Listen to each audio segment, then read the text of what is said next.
Good morning. Good morning. Welcome. My name is Shomari. I am the Community Outreach Specialist at People's Trust. If you're new to People's Trust, we are a Houston-based credit union. We have a full suite of financial education services and products, and just financial services and products in general. Today, we have our seminar, which Shomari Franks is hosting. He's a loan officer with Member Home Loans. He'll be discussing the latest economic impacts of COVID-19 on the housing market. Just a few housekeeping items before we get started. I'm going to have everyone mute themselves. I think all of you all are on mute already. I'm going to ask you guys to remain on mute for the duration of this presentation. We will have a Q&A session towards the end of Shomari's presentation. And if you have any questions or want to make any comments throughout the presentation, feel free to use the chat function, and you can find that chat feature at the very bottom of your screen. There's like a chat bubble icon at the bottom of your screen, and you can use that to ask any questions or make any comments. All right, Shomari, I'll let you take it away. All right, absolutely. My name is Shomari Franks. I'm with Member Home Loan. Been with Member Home Loan for about 4 years now in cooperation with People's Trust Federal Credit Union. What we do is we make sure that we take care of the members' requests as far as for refinancing or purchasing a new home. So today what we're going to do is just do a brief analysis of what the market is looking like and just answer any questions that you all may have according to your refinance or your purchasing needs. Let's get started. Okay, so this is the market update. It's been pretty consistent ever since COVID has occurred, just to make sure that no dramatic changes are in the market, because the market is one of the stronger points of the economy right now. So a lot of the things that has been going on has been pretty consistent since the beginning. The most favorable thing are the lower interest rates, and everybody's taking advantage of that as quickly as they can as far as that. This is my information. If you happen to want to take a screenshot or anything based on that, this is my contact information, email address, and also the website where you can reach me. Okay, next slide. All right, so let's discuss what you can do based on where you are now, right? Okay, so if you're interested in purchasing, what you need to consider is, first of all, the interest rate. Like I say, right now, the interest rates are fairly low. They will be different depending on the lender that you choose.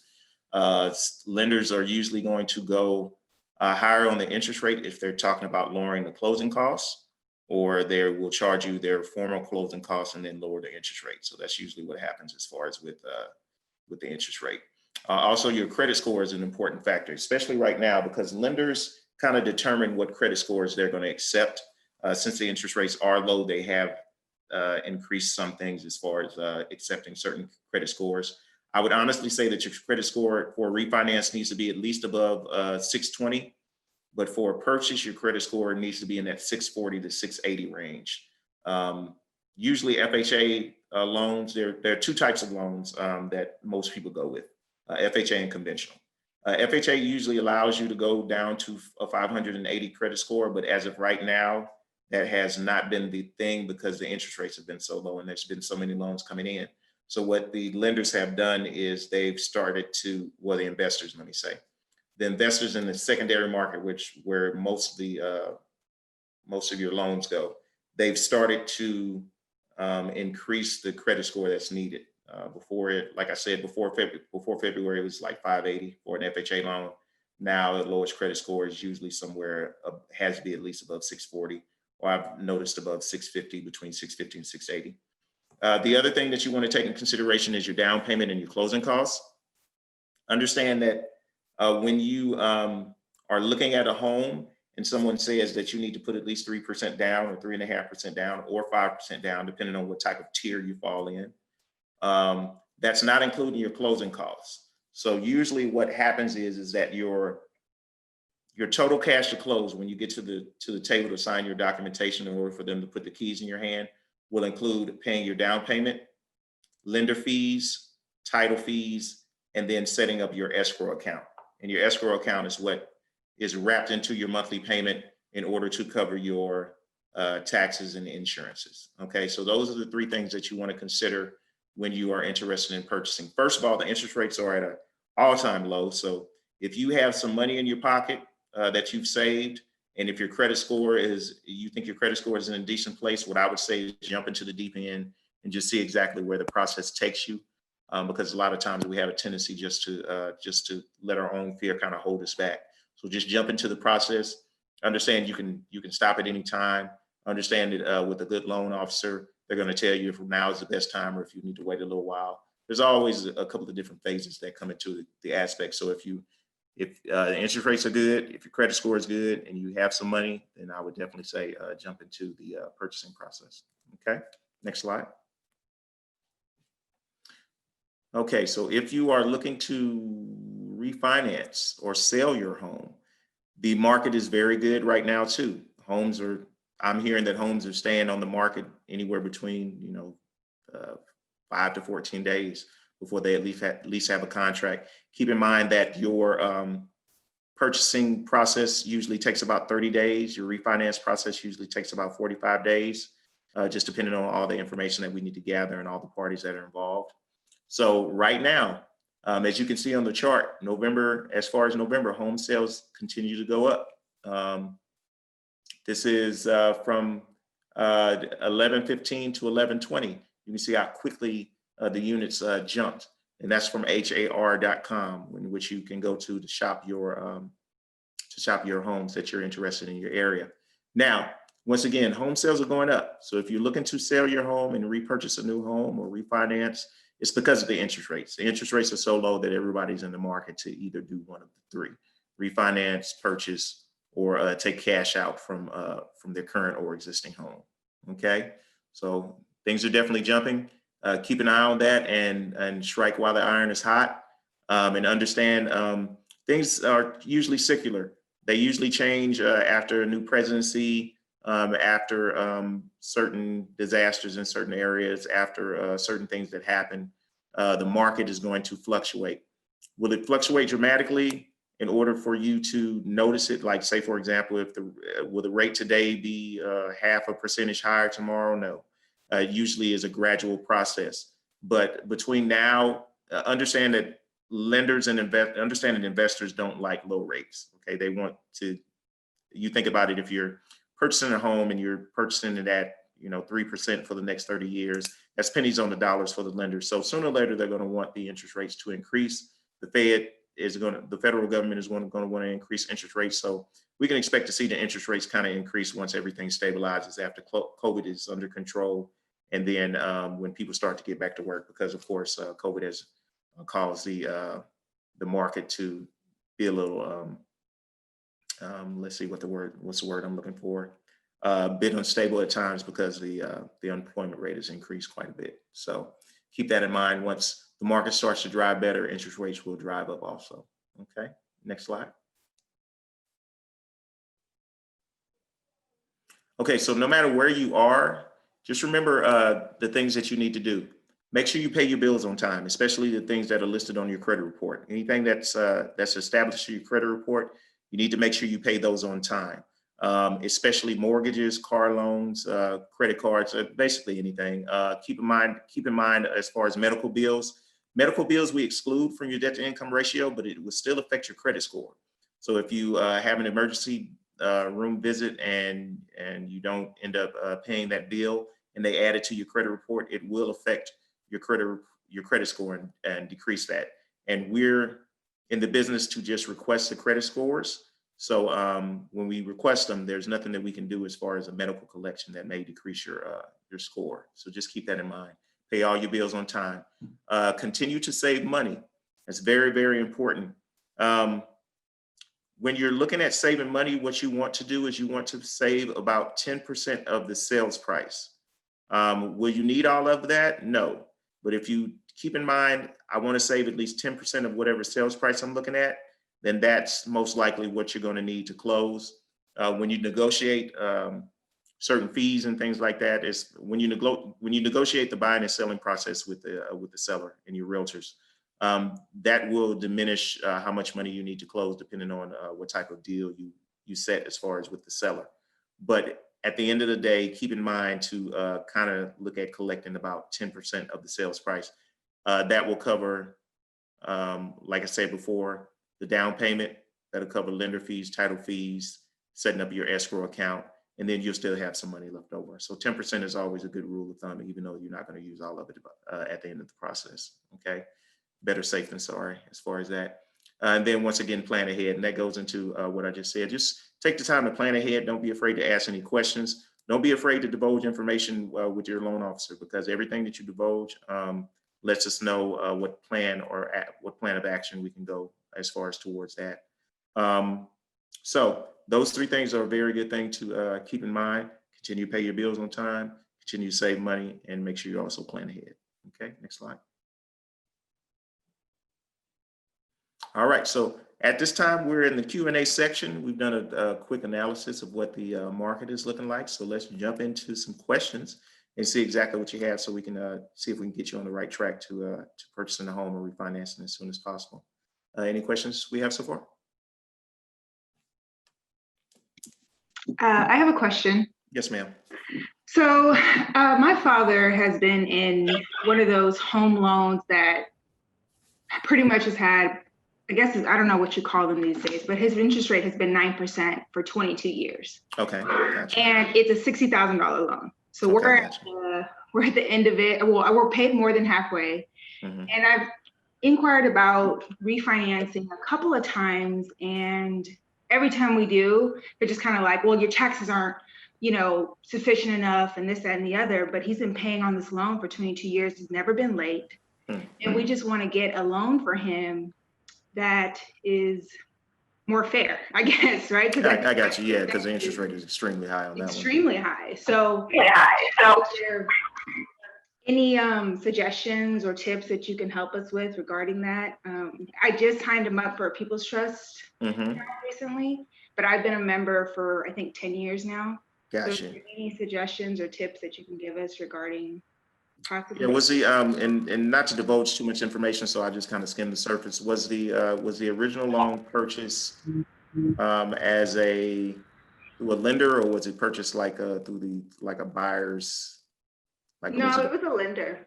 Okay, so it was a lender. Okay, and the taxes have not been. Does he escrow? Yes. Okay, so we got that. Mm-hmm. Okay, and the taxes have never been behind. Is that correct? Never. No, everything's always. I mean, he's been. I say this because I've been paying it for him. Like automatic withdrawal. We've always been on time. There's never been an issue. And if there was, it was because the company was changing. They always kind of just send you to another lender because I don't know what the reasoning is behind that, but that was because we didn't have sufficient notice or whatever the case was. There was a mix-up, but that was 2 or 3 times in the length of 22 years. So every time I speak to a lender, I'm like, okay, does 22 years of almost perfect payment history not matter? No, it definitely does. And how much is owed on the home right now? $29,875. I checked it this morning. You said 29? Yes. Okay, so yeah, that's the thing. The issue is it's a lower loan amount. Usually, lenders have a tendency to not really be able to refinance a mortgage that's under $50,000, because when it's under $50,000, it's just hard to price it without a lender saying that they end up doing a loan for free. There isn't any money on the back end as far as to accommodate that. My suggestion would be to contact People's Trust and see if you can apply for a personal loan that's lower on the interest rate. Now, understand that each institution like that, say for example, People's Trust will end up pricing it just based on that. But hopefully you could get a lower interest rate, and then you could do it for like 10 years, and then you could pay off the current mortgage, and then just have a lower. And I thought about that with the what are those equity credit line of credit where they take it off your equity. And I looked at that, but I think you're aware that all of them are closed. Like I've tried looking at different banking institutions, and they're all closed right now because of COVID. So exactly, yeah. Okay, so personal loan. It's probably, Yeah, you'd have to find a personal loan. If you could find a personal loan for 10 to 15 years at around 5%, then Mhm. that would benefit you. Other than that, Okay. the only other option I would be able to say is you could apply with us, and then I could turn back around and go through People's Trust and see if they're willing to finance it for 10 years at a very low rate. There'll still be closing costs and things like that. But I remember, well, when I was paying attention to your suggestions was the credit score, the savings, I don't know what else, which his credit score is almost 800. yeah, And so savings is good, so it's kind of like, okay, we meet all these. Well, he meets all these. exactly. Yeah, Okay. in your situation, since it's a lower loan amount, I would say you could apply with me, and then I would go directly to People's Trust and see if we could originate a regular mortgage loan. Mhm. But it would be something that they would own specifically, and then they could decide, what the interest rate would probably be. Now, the other question is whether the monthly payment, what was the original balance? What was the purchasing price? 60,000. Okay. Well, the purchasing price was, I think, 76. He paid in cash 16, and that's concluding closing costs and whatever Okay, else. gotcha. And Yeah. then the lending amount was 60,000. Okay. Yeah, I'd have to look at the profile. So with my information, you can definitely apply, and then I can see if I can do a kind of portfolio request and see if I can get that rate reduced just based on that loan amount. Or, you can contact them directly as far as for a personal loan, and just let them know that, hey, we have a 9% mortgage payment, and we just want to transfer this to a personal loan, decrease the terms, and then see if you can get an interest rate somewhere, anywhere around 5 or maybe less. That would be excellent. Great. Okay. I'll Okay. be in contact with you then. Thank Okay, you. absolutely, no problem. All right, next question. Right, we have a question from someone else in the chat section. They asked, if you are a first-time home buyer, does the same 10% rule that you mentioned apply? Yes, and that usually works for first-time home buyers anyway. So I use the 1 in 10 rule, and it's a quick calculation that allows you to. And what I'll do is I'll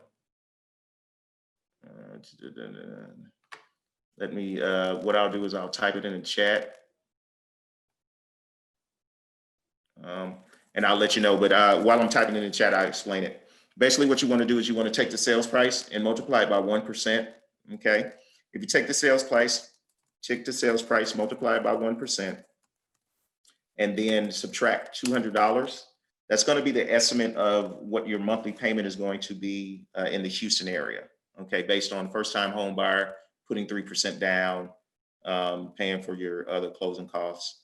So if we take a $100,000 loan and we multiply it by 1%, that's $1,000. Subtract $200 from it, that's $800. So on average, your monthly payment for a $100,000 home in the Houston area is going to be about $800. If you take that sales price and multiply it by 10%, okay, that'll be $10,000. And if you subtract $2,000 from it, so you're adding a zero to everything that we did from the 1%. If you subtract $2,000 from it, then it ends up being about $8,000. So technically, you need about $8,000 to buy a $100,000 home. But the most important factor in your purchasing process is the negotiations that you have with the seller, because the seller may give a certain thing called seller contributions. And basically that's just proceeds from them to help you with your closing process. So if they decide to give you $1,000 or $2,000 from their proceeds that they're going to make off of selling the home, you'll use that to decrease your closing costs. So yeah, 10% is a good rule, but usually it kind of falls in maybe about 6 to 8% of what you'll need, as far as 6 to 8% of the sales price as far as to close on the home. So yeah, 10% is always a good rule. And that's not just down payment, that's just total money that you need to cover all expenses. Great. I think you answered that question. Any other questions? I don't see any in the chat, but if you guys want to unmute yourself, feel free to do so, and you can ask Shomari directly. Okay. I had a question about escrow. Okay. I've always not escrowed, and I was talking to a loan officer recently, and she was saying that if I don't escrow, the interest rate would be higher because of COVID. Is that what's going on? I haven't seen it just based on COVID. What I've seen is based on the term. So, like say, for example, those that are looking at a 20-year term, it really kind of defeats the purpose because the 20 years priced higher than the 30-year. But the only time that I've seen it affect is when somebody's purchasing a new home and they're putting 20% down and then they choose not to escrow. And then that, for some odd reason, has a tendency to have a bit of a higher interest rate. But if you refinance and you're refinancing to remove your escrow account, or you're refinancing to add an escrow account, I haven't seen any changes in the interest rates that are offered.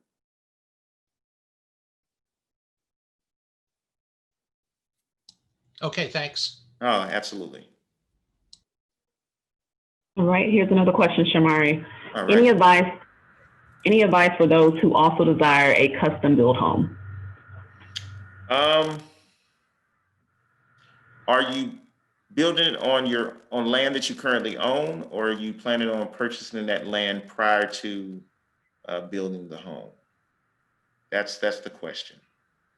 So I may need let me just kind of give a rundown of what that scenario may look like. Are They you said there? purchase. As a purchase? They said Okay. purchase. Yeah. Okay, so a purchase. Okay, so if you're purchasing a custom built home and it's already on the land and it's everything is all inclusive, then that'll be a normal process. You can decide, whether you want to put the minimum 3% down if it's a conventional loan, 3.5% if it's an FHA loan, 5% if it's a conventional loan and you currently own property within the last 3 years, or 20% if you want to skip over mortgage insurance. So all of those factors come into play as far as what type of down payment. And I just kind of want to throw those numbers out there. So I'll say it one more time. Conventional guidelines says that if you're a first-time home buyer and you haven't owned a home within the last 3 years, then you can put a minimum 3% down. Okay. If you can't qualify for conventional, or you have a better scenario as far as FHA requires that you put 3.5% down, and that's regardless if you're a first-time home buyer or not. Okay, 3.5% is FHA across the board. 20%, which a lot of us have heard before when we're thinking about purchasing a home, they're like, oh, you need at least 20% down. You don't need 20% down, but if you choose to put 20% down, you can skip over mortgage insurance. And mortgage insurance, I could go on a long tangent, but basically mortgage insurance is basically to protect the lender just in case you can't afford the loan down the line and you fall out, foreclosure, something like that happens. Okay, so with a custom home, if you're purchasing it just from a regular builder and they've already purchased the land and the home and you're purchasing everything together, then you go during the same process. You go down the same road as far as, contacting the lender like myself and then, just getting qualified and proceeding. If you are looking to build a custom home in an area where land is available, then you have one of two options. One option is to purchase the land separately using a land loan purchase, and usually that goes to the credit union. And the credit union just approves a land loan because land loans are not traditional loans, so they don't fall under the traditional guideline. The credit union has to step in and allow you to purchase land just separate. And remember, once again, that the land has to be bare. It can't have anything on it, a mobile home, anything like that. It has to be clear land. Okay, so you could purchase the land, and then you could go and find a custom builder and then incorporate the land loan and the custom builder into a temporary loan that covers the building process of the home until you complete the building process. And then you would come to me and then I would refinance all of that together into a long-term loan. Okay. Or you can go to the custom builder and see if the custom builder can provide a temporary loan in order to cover purchasing the land and building the home. And then once that process is complete, once the construction is complete, then you come to me and then I take that temporary loan temporary or construction loan and not change it into a long-term loan. So there's a process as far as with custom building. It just depends on which avenue you want to take. Like I said, if you find the custom builder who already has the land and is already building the home, then it's just a regular process that you're going to go to. You're going to go to a lender, get approved for a loan, and then you're going to go back and show your paperwork as far as you've been conditionally qualified. If it's something where you want it built in a certain area, then what I would suggest is shopping for land in that area and deciding whether you want to do a construction loan that only builds the home on the land that you're going to purchase prior to, or something that's going to incorporate purchasing the land and building the home. And then once the process is done as far as construction, you would come to me and I would transfer that into a long-term loan. Hopefully I wasn't confusing about that, but that's basically the process as far as when you're doing custom building. You either have to buy the land prior to or buy the land during the construction phase and then have it all changed into a permanent loan.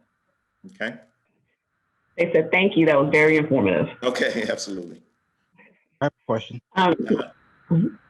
Yeah, first of all, thank you, Shelly and Shomari, for hosting this. No problem. Actually, I do have two questions. So, Okay. Shomari, the formula you gave earlier on, the 1%, does Mhm. that include all the other taxes and fees as well, or is that just like the base mortgage? That's going to be taxes. Yeah, that's going to be PITIA. So that's including property. That's including principal, interest, taxes, all insurances, because you have two types of insurances on your mortgage. You have homeowners insurance and you have mortgage insurance. Homeowners insurance is if, lightning strikes your home, something happens to where there's some type of destruction or dismay or dismay, and then you have to get it fixed. So you go to your homeowners insurance company. Mortgage insurance is like car insurance. See, at the end of the day, car insurance doesn't cover us. Those additives that they have in there as far as bodily injury, that's just stuff to make us feel better. But at the end of the day, car insurance is there in order to cover the loan just in case you wreck the car. So that's what mortgage insurance is. Mortgage insurance kind of pays the lender a kind of blue book value of what the home might be worth, based on the fact of foreclosure. And it's not the total amount. It's like a 20% of it, honestly. It's not a lot, because what you have to take in consideration is that the lender is going to receive the home and they're going to be able to resell that. So they'll be able to recoup some things, but they're going to lose something based on that loan. So your monthly payment, when I say 1%, say for example, a $100,000 home at $800 a month after you calculate it using the formula, it's going to include your principal, it's going to include your interest, it's going to include your taxes, property taxes, which is your escrow, insurances, which is your escrow. And then if you're in a homeowners association, you'll pay that separately, but that's included into that estimate. So that's why a $100,000 home in Texas, well, in Houston, is going to cost you about $800 a month, because property taxes are going to be about half of what your mortgage payment is going to be. Property taxes and homeowners insurance. Okay, thank you. Okay. Second question. Mm-hmm. So I'm a first time. I will be a first time home owner, and currently I'm paying about $1,500 a month in an apartment. Okay. And I am looking to buy new construction in the Missouri City area. Mm-hmm. Just in general, are there any kind of gotchas that people going from apartments to homes like need to look out for? No, because honestly, apartments are going to cost you about the same as what a home will cost you. Now, I will say this: the housing market in the Houston area, the average home sells at somewhere between 200 to 240,000. So if we do a quick calculation and say, okay, $200,000, you multiply that by 1%, that's $2,000. You take away $200, that's $1,800. So think about it, your average home monthly is going to cost you about $1,800 a month, right? And you're paying $1,500 now. And that's why a lot of times people will say, hey, if you're living long-term as far as on rent, you're kind of throwing your money away because you're not receiving your equity of paying something down. Okay, so that's number one. Number two, the average property tax rate in the Houston area is about 3%. Now, depending on where you're looking, it might be higher, it might be lower. In the Houston area, since since Houston has a foundation of older homes, the average rate is like 2.7%.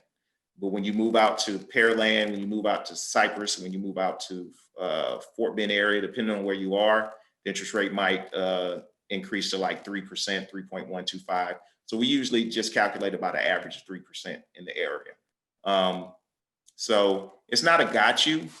It's just what you want to do is you just want to ask as many questions as you can as far as with your realtor and your loan officer, because the process goes by so fast that you really don't get to take in the knowledge of the process because it's kind of speeding you through.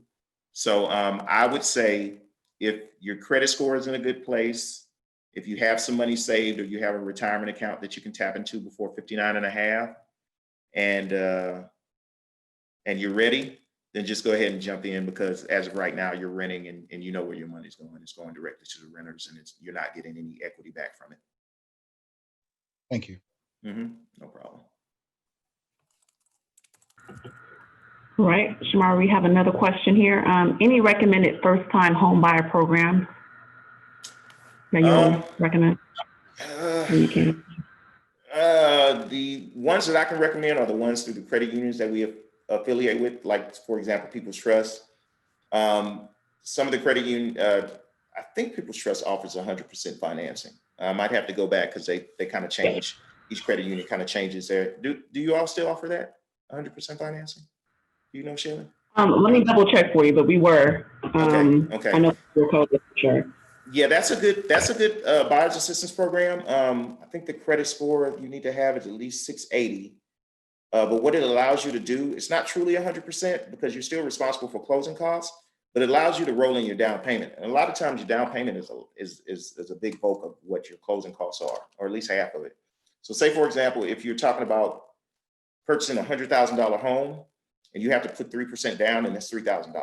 So if you can avoid paying $3,000 and roll it in, it kind of works like a VA loan. VA loans, you can roll in your down payment. So 100% financing, anytime you see 100% financing, just look at the fine print and see exactly. So our credit union offers a very good 100% financing thing as far as new home buyers, and also previously those that are not, basically, when I say new home buyers, I mean those that either have not owned a property in the last 3 years, or those that currently own property. That's the only difference as far as being a new home buyer. So with that being said, when you're talking about other buyers assistance programs outside of the credit union arena, I would say read the fine print, because it's not free what they're offering you. And I'm not saying that it's a bad thing, but they don't have to follow federal guidelines because they're not a lending institution. So what they can do is do certain things like increase your interest rate in order to cover the money that they're going to give you. That's usually one thing that I see. Another thing is that some buyers assistance programs won't allow you to take in consideration your full debt to income ratio. So say, for example, if you qualify for FHA, I can go up to 55% of your debt to income ratio. So basically what that means is 55% of your household income can be covered. Let me see how I can explain this, because I don't want to be confusing. I don't want to go off in the weeds, but if you qualify for an FHA loan and we say debt to income ratio, we're taking the expenses of the probable home costs, the probable expenses there. We're taking the your current debt that's listed on your credit report, and we're taking your income and we're calculating that together in order to get a ratio. And if we can stay under 55% of that ratio, then you're in a good place. But buyers assistance programs will not let you go up to 55%. What I usually see is they only let you go up to 45%, which is conventional guidelines. So it's kind of like qualifying for a FHA loan, but not being able to use the loan process to its greatest benefit. That's one thing that I see that happens. Another thing that happens is they may have you say, you have to live in a certain area, or the biggest thing is this: the money that they give you is actually the loan, and they call it a silent second. And what that means is is that you're obligated to pay that back if you try and sell that home or try and refinance within a certain obligated time.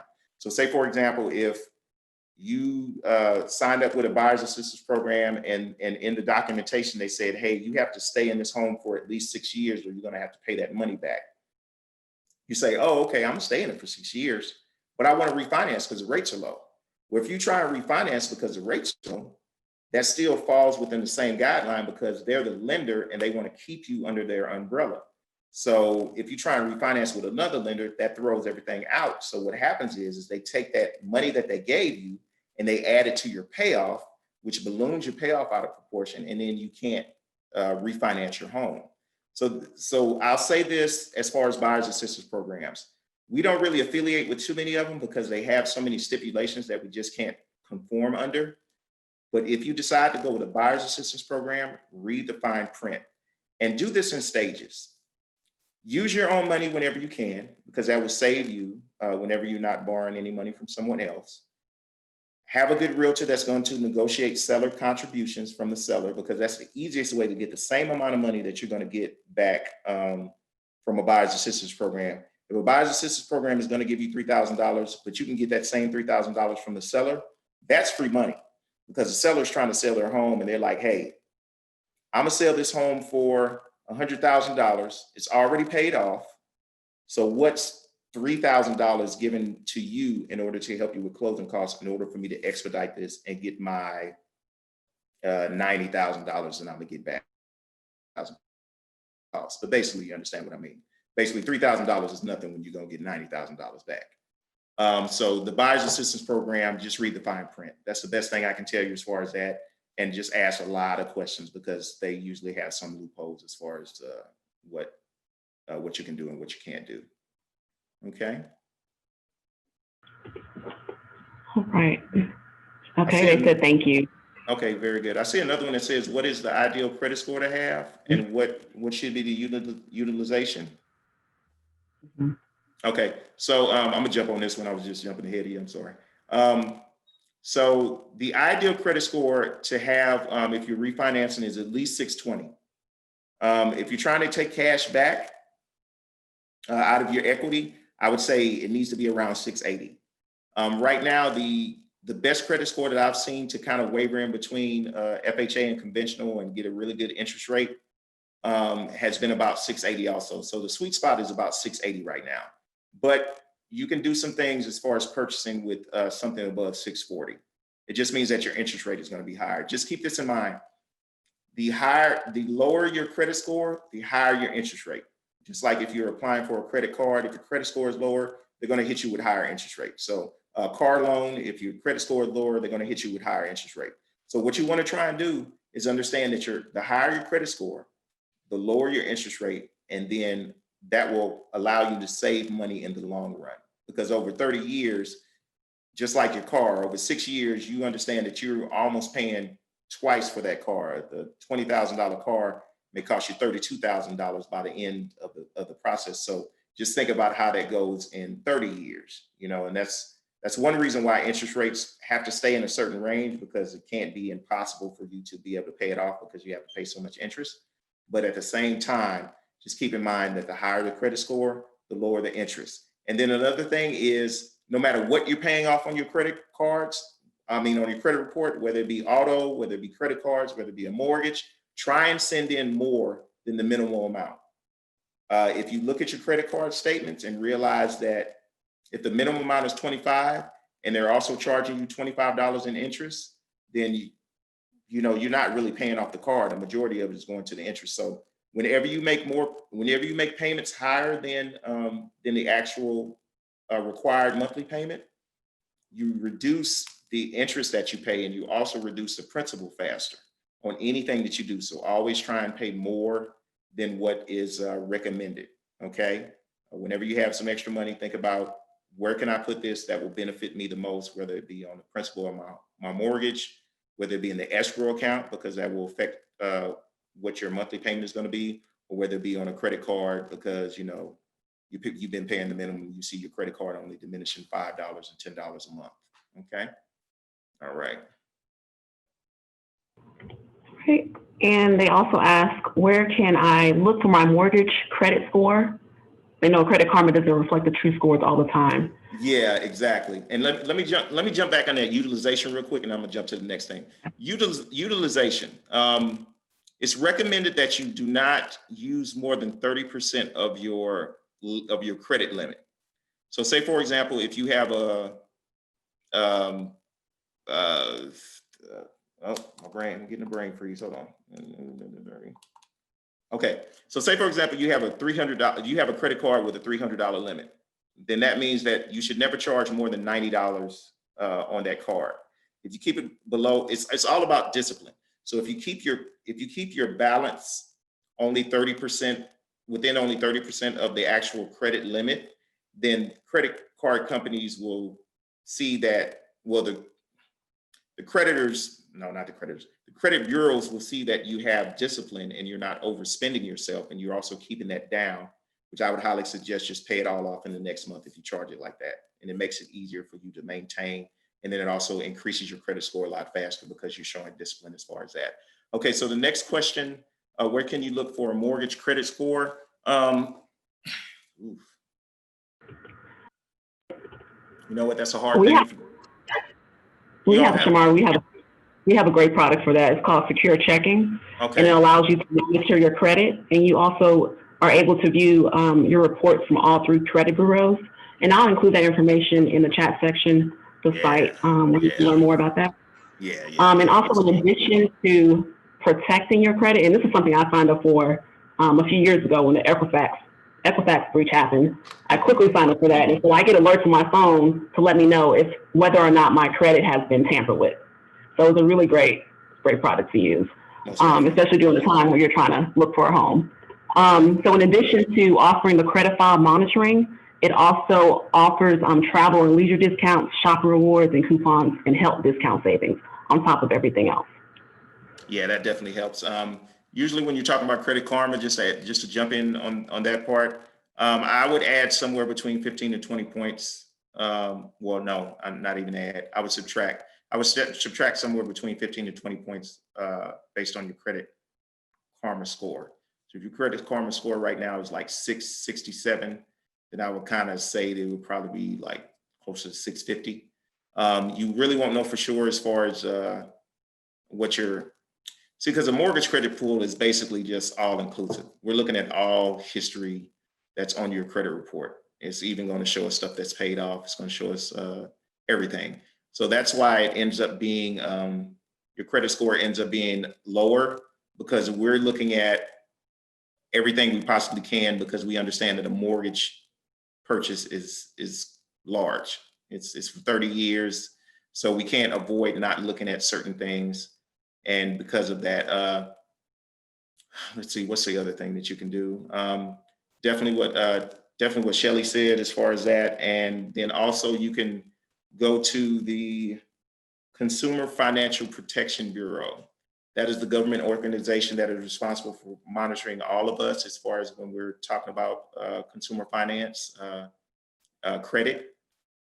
So if you go to cfpb.org, you can also click on a link within that website to download a copy of your credit report annually. Okay, just to keep track of what's on your credit report and what's off your credit report. So you can do that annually. You can do that once a year via the cfpb.org website, or is it .gov? It might be .gov. Let me check and see that real quick. CFPB. That is .gov. Yeah. So consumerfinance.gov. That's what that website is. Consumerfinance.gov. What I'll do is I will add it to the section here. And this is the actual link as to where you can request that. Where are you? There we go. Okay. There you go. All right, so that's where you can request a credit report. Okay, so Shelly also posted the secure checking option, and then if you want to request a credit report, you can also go to the consumerfinance.gov link. Here's another question for you. Mhm. So going back to the custom home build and land purchase question, to not exceed the 3-year condition to qualify as a new homeowner, is there a suggested process as to when to purchase the land to then get another loan for the build to eventually consolidate them? You think? Okay, so if you purchase the land, then that instructs you to be a. See, the interesting thing about it is that it's not going to really matter because if you purchase the land first, you own the land, even though it has a mortgage on it. Okay. Keep in mind that a land loan is going to be different than a regular loan. Land loan is going to be for an average of 20% down because you want to avoid mortgage insurance since mortgage insurance, you can't put mortgage insurance on land. So you're looking at about 20% down. The average interest rates that you're going to find for land that I've seen is somewhere between 5 and 8%. The average term is going to be somewhere around 12 to 15 years. So that's the land portion. So say you go through that process and purchase the land. Now understand that this is a non-conforming loan or a loan that doesn't fall under Fannie Mae guidelines. So the credit union will be able to decide whatever they want to offer you on that, as far as the term and as far as the interest rate and things like that. So that's not going to be standard what I quote. It's going to be standard what I quoted, but that's not going to be at all end all. Just keep that in mind. Okay, so you purchase the land, you start the construction phase, you get ready to change that construction loan into a permanent loan. That's going to be a refinance because you currently own the land. So the good thing about it is with refinances, you can roll in closing costs. So you could actually roll in the closing costs into the loan as long as everything falls in within 95% of the total value. So that's the biggest thing that the loan has to be less than the value of the complete project. So say, for example, if you're purchasing land and if you're purchasing land, then that means that the land loan, the construction, and refinancing, and the land loan, the construction, and rolling in your closing costs all would have to be at or under 190,000, or you'd have to bring some money to the table. So that's what you have to look at. It's a kind of tricky process, but the first time home buyer situation wouldn't even fall into play because once you buy the land and once you start on the construction phase, at the end of the process, you're going to be refinancing anyway because you currently own the property. So it wouldn't even be the same. Yeah. I hope I answered that question correctly.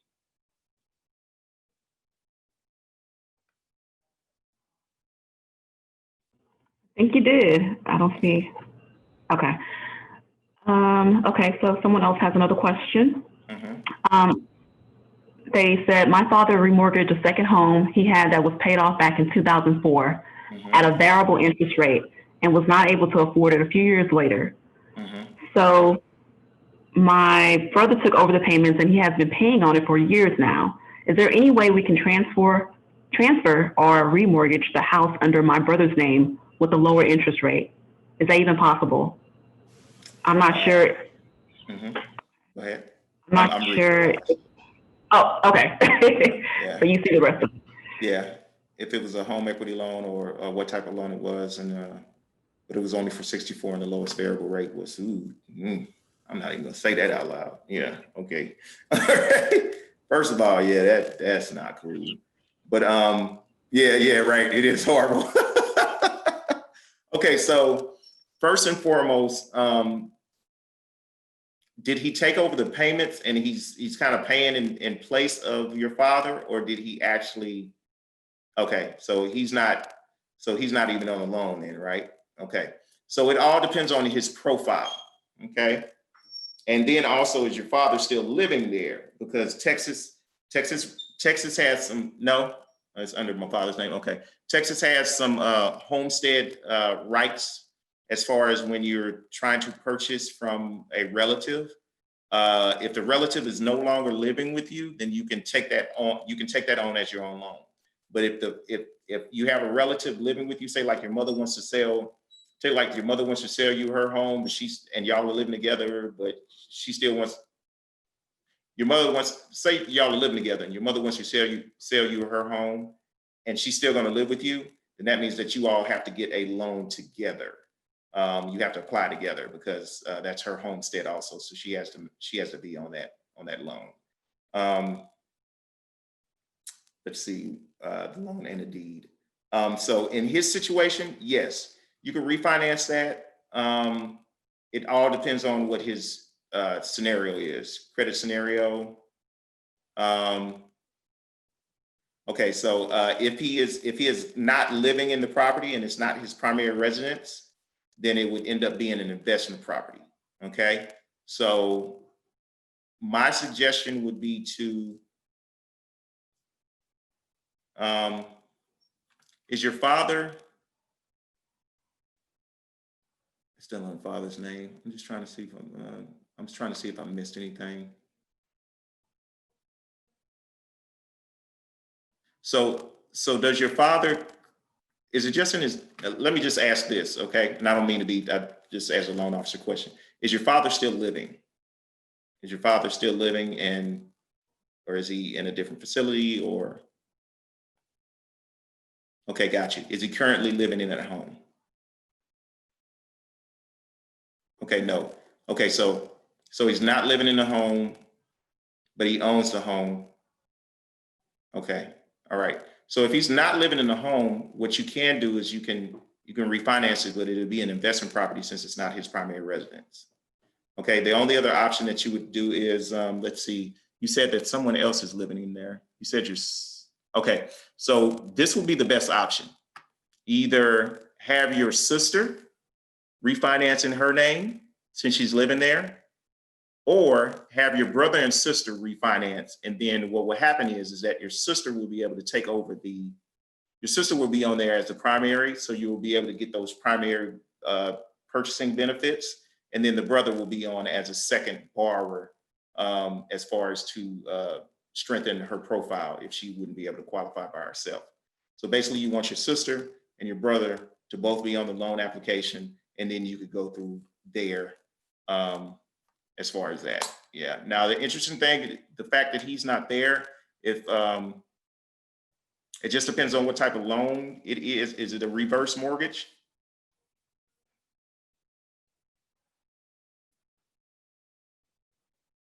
Okay, so if it's a reverse mortgage, then that means that you're gonna have to pay that off. Okay.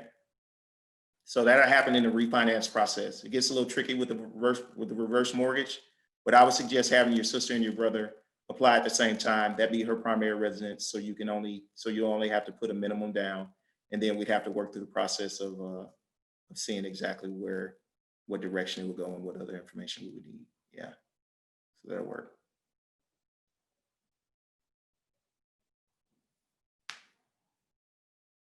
No, it wouldn't be an investment home if your sister is purchasing the home as her primary residence. Now, if your sister's not on the application, your brother is not going to move back to Texas and make that his primary residence, then it would be an investment property.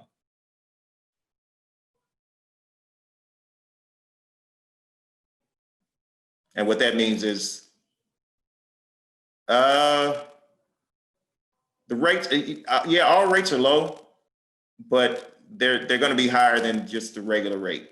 And I really can't speak on rates right now, just based on we're not in that setting. But I will say this: if you look at, let me see, this is, so I can do this even better. Okay, this is our website where you can view daily rates for an interest for an investment property. I would say add maybe about a point to it just to be on the safe side. That's where you kind of going to be, but it depends on your credit score. And then the last thing, what I would say is you could also do it as a second home. I mean, it wouldn't necessarily have to be an investment property. But regardless, if he's purchasing it as a second home, since it's more than 50 miles away from his current residence, he could put 10% down. Okay. If he's purchasing as an investment property, he has to put at least 15% down. So it's kind of like how it goes. I thought the reverse mortgages paid the homeowner. Yes, reverse mortgages do pay the homeowner at a certain age. But what happens is after that homeowner either moves or passes away, then you have to immediately decide whether you're going to sell the home and pay off the reverse mortgage, or whether you're going to purchase a new loan that'll pay off the reverse mortgage. Let's see.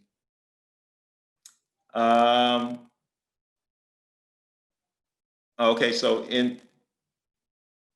I missed something here. Hold on for just 1 second. I see there was another question. Or is it better to get a personal loan? Is this dealing with the same house that we were talking about, or is this a different scenario? It is. It's the same person. Okay, so in that situation, yeah, because it's a lower loan amount. So it all depends on the profile.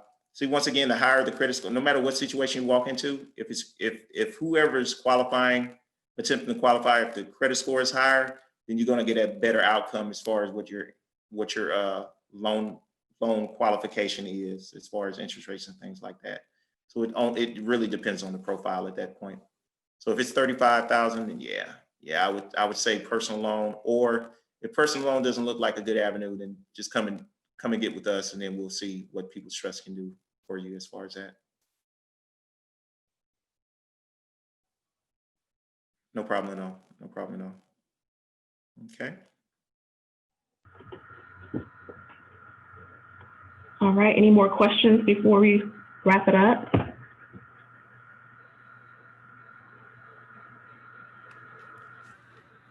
Yeah, just another one here. Are there any real advantages as far as new construction versus just existing? Yes, the older the home, the higher the homeowner's insurance policy that you'll usually run into. Now, here's a tricky thing about construction home. Are you talking about just like your average home builders area where they're just building new homes in their area? Or are you talking about like custom building? Yes, the former. Okay. So here's an interesting thing about dealing with builders. You got to negotiate. You got to haggle. You got to haggle a builder, especially if your credit score is high and your profile is strong, because builders are going to do certain things that I usually say a builder can offer you anything, including the kitchen sink, because they literally have the kitchen sink. They're building the home. So, I mean, they can offer you all that stuff. So what builders would do is the best time to purchase a new construction home is closer to the end of the year, because they don't want to pay property taxes for the next year. So they're going to try and liquidate all that stuff. They're going to try and mark it down. They're going to try and give you rebates. They're going to kind of let you get away with a lot of things. Okay. But here's the interesting catch. They're also not going to pay those property taxes for the current year that they're trying to sell the home in. So what they will do is, see, when you buy a pre-existing home, the current seller has to make sure that the title is clear. That includes property taxes, that includes anything that they may owe, that includes everything. So you're going to pick up, say if you buy a home on December the 1st, the current seller, if this is a pre-existing home, is going to pay property taxes from January to November 31st or November 30th. Well, how many ever days is it November? I have to do the knuckle thing. Okay, so anyway, with that being said, when you turn around and buy from a builder, what they're going to do is they're going to give you rebates, because what they want to do is they don't want to pay those property taxes. So they're going to actually pass that buck on to you, and you're going to pay property taxes from January 1st. Well, the whole year. You're going to pay property tax for the whole year, and it's going to be in your closing costs. So once again, read the fine print. It's not really a big difference. It just depends on kind of like what type of home you want. If you want a newer home, but a newer home is going to have, like, say for example, you can buy a $500,000 home, and your homeowner's insurance policy might be, $1,800, because you have all the new amenities. You have all that stuff. But when you buy a home that was built in 1932 and it hasn't been remodeled, then you might have older pipes, things like that. So the homeowner, it it has there's a better opportunity for the home to break down. So the homeowner's insurance is going to be higher. You might get a home that's $200,000, it was built in 1932, and the homeowner's insurance policy might cost you $3,000. So it just depends. You just have to vary your, look at the variables, you know, but either or is fine. Just when you're dealing with a builder, just be prepared to kind of argue about some certain things. They're gonna only give you rebates if you work with a certain lender. They're not going to pay the property taxes. They're not going to pay for the survey. There's going to be things that they're going to pass the buck on to you, and they're going to hide it based on rebates that they offer you. Okay. And who usually negotiates on behalf of the buyer?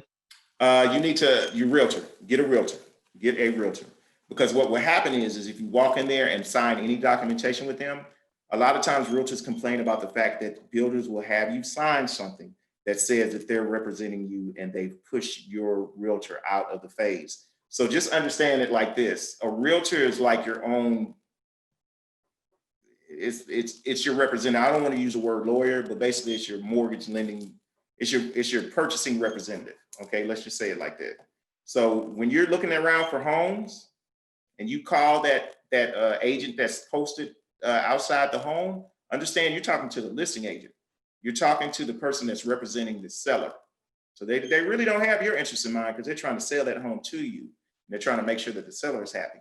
So every party should have their own realtor, which is a representative that's going to go into back for them. So even if you're buying something from a builder, have a realtor and have them contact the builder so they can look at the documentation before you start signing stuff. Okay. Thank you, sir. All right, absolutely. Let's see. There were a couple of other questions in here. Shelley, what am I missing here? Let me see. See, was that the most recent one? What about selling my own lot?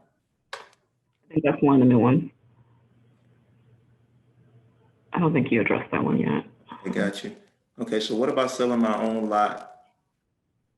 Building new construction on my own lot. And this lot is in the city. There's an incentive, but I honestly have not had enough time to make all the structural changes. Okay, so you have your own land and you want to build. So what you want to do is you want to search for a custom builder, and you want to ask them about construction loans. Because what they're going to do is they're going to offer, they usually work with lenders that offer construction loans. And then while the construction phase is going on, you can decide to work with them as far as transferring it to a permanent loan, or you can come to us as far as People's Trust and work on transferring that to a long-term loan. Just keep in mind that your credit unions are going to offer you substantially, they're going to offer you better rates. Credit unions are going to offer you better rates. So that's always a good thing. So yeah, when you start looking for a custom builder, just ask them about construction loans, and then that'll start that process. And if you have any additional questions, you can contact me. Okay, I have a lender and I found a builder already. Okay, have you spoken to them? Have you spoken to them about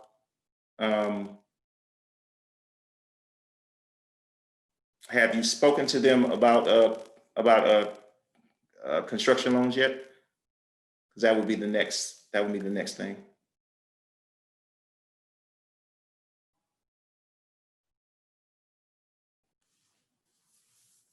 Okay, and concerning construction loans, yes. Like I say, by the time I get my hands on it, it'll be a refinance because technically you've already signed an agreement to purchase everything. So at that point, then I'm just refinancing. So it'll be a constructive permanent, what we call a constructive permanent refinance.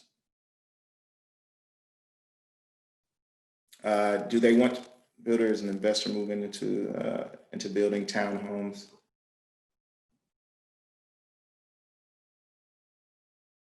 No, it's considered a refinance because once you start the construction loan process, you're pretty much seen as owning the property already.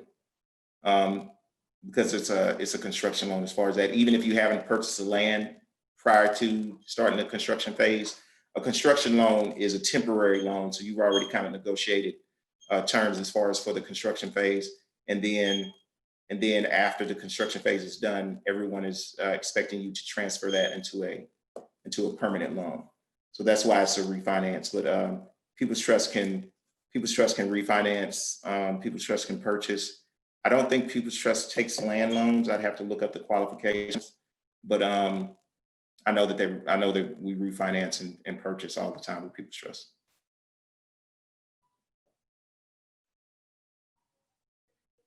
So since you already own the land, it would be a refinance. You're just adding to it.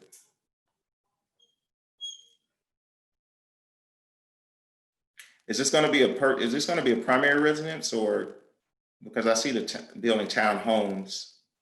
So are you building multiple? You're building multiple units, because that might go into the commercial lending phase. Okay, multiple units. Yeah, so it would be the same. It's going to be a little bit different because you have multiple units. So just keep in mind that your down payments are going to be different depending on what the multiple units are. Say, for example, it's going to be a larger down payment. I'd have to look that up. Oh, I got it right here. Let's see. A purchase 3 to 4 units. Based on Fannie Mae guidelines, you would need, and this would be an investment property, so it's not a primary residence. So 2 to 4 units, you need to at least be prepared to put a 25% down payment. But since you already have the land and you're building and you're going to refinance, then we'd have to make sure that the value is going to cover everything as far as down payment, rolling your closing costs, everything into the loan. Or you just be prepared that you might have to come to closing with some additional funds. All right. Shomari, I'm going to go ahead because I know we're running over on time. I did include Shomari's contact information if anyone wants to contact him directly. I'm also going to include my contact information just so we don't take up any more of anyone else's time. I'm going to put my information here as well. Okay. Right. So if you guys have any other questions, you guys can reach out to us directly. Shomari, I'm going to go ahead and end the session, but I want to go ahead and thank you and also thank everyone who participated today. Thank you, Shomari, for always offering great advice and great tips on the home buying process.